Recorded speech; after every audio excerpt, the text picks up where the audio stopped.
শিলিগুড়ি নিবাসী কবি রঞ্জন সাহা প্রেরিত দুটি কবিতা ইসলামপুরের প্রবীণ কবি অরুণেশ্বর দাস ইউটিউবে দিয়ে ভ্রাতৃতুল্য কবির সাহিত্য জীবন সুন্দর হোক এই শুভেচ্ছা জানালেন।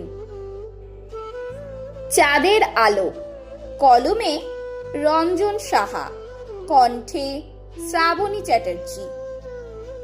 চাঁদের আলো চুইয়ে পড়েছে পৃথিবীর গায়ে, হাসছে আকাশ, হাসছে বাতাস, কলকল রবে বইছে নদীর জল, বাতাসের স্পর্শে শোষ শব্দ ভেসে আসছে মাঠ ভরা পাকা ধানের গা থেকে।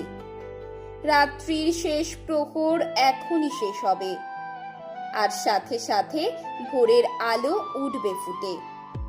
নবসাজে হাসবে আকাশ বাতাস, বিশ্ব প্রকৃতি।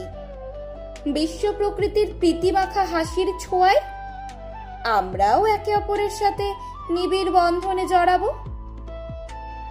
পাহাড়ের ভালোবাসা, কলমে রঞ্জন সাহা, কণ্ঠে শ্রাবণী চ্যাটার্জি। রাত্রির ছোঁয়া নেমে এসেছে পাহাড়ের কোল ঘেঁষা শিলিগুড়ি শহরের ওপরে। আকাশে চাঁদ তারাদের মেলা, নিচে নিয়ন বাতির ঝলমল রঙের খেলা।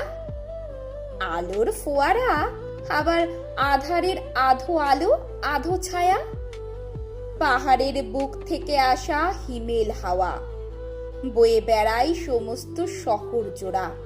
বৃষ্টির ছোঁয়া তাও আছে, কখনো ধীর বেগে কখনো প্রবল বেগে ঝরেই চলে বৃষ্টি ধারা। নতুন নতুন ফুল কুড়ি ফোটে গাছে গাছে, সহস্র বেদনার মাঝে অনাবিল সৌন্দর্যের সখানুভূতি। লুকিয়ে থাকে পাহাড়ের কোল জুড়ে